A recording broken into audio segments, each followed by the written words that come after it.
rangers font route vers le sud. Ils ont pour mission de protéger les réserves naturelles du Suriname. 2 fonctionnaires français de la police de l'environnement établis en Guyane les accompagnent.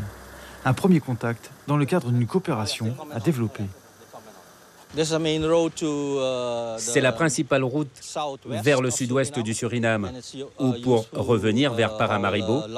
Et c'est une zone de chasse connue. Beaucoup de communautés vivent ici.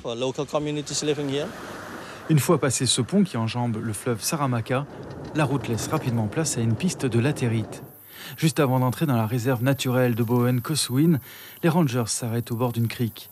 La tradition dit qu'il faut laisser dans ces eaux noires ses idées les plus sombres avant de poursuivre sa route. Plus loin, le chemin devient étroit et difficile.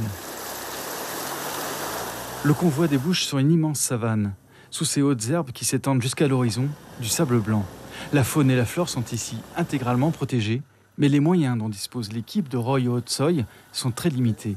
Les véhicules de service sont financés par l'Europe et les Nations Unies. Nous n'avons pas toujours assez de carburant, d'équipements et de personnel pour couvrir toutes les réserves naturelles.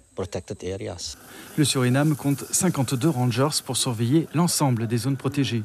Mais l'administration leur octroie un budget restreint, à tel point qu'ils ne peuvent plus se déplacer régulièrement pour effectuer leur contrôle. L'animal le plus menacé aujourd'hui serait le jaguar, qui fait l'objet d'un trafic important. Il y a de véritables cliniques qui préparent ces jaguars pour fabriquer des préparations médicinales. Alors, nous essayons de lutter contre ces activités, d'intervenir sur ce trafic. Les représentants de l'Office national de la chasse et de la faune sauvage n'ont encore jamais constaté la présence de ce trafic en Guyane. Il faut savoir qu'au Suriname, les chasseurs ont déjà l'obligation de détenir un permis et de respecter un calendrier précis. Par contre, la formation qui a été prévue pour obtenir ce permis de chasser n'a pas encore été réalisée. Et du coup, le travail qu'ils vont mener dans les prochains mois nous sera vraiment utile parce qu'on va faire le même en parallèle. Autant pour l'instant en Guyane, on n'a que quelques espèces qui sont soumises à quota et quelques espèces protégées.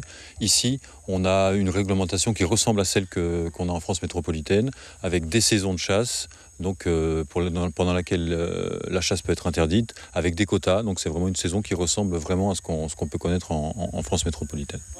Français et Surinamais achèvent leur journée ici, en échangeant symboliquement leurs insignes au bord de la crique Coswin, l'un des sites où s'établirent les premières communautés marrons du Suriname.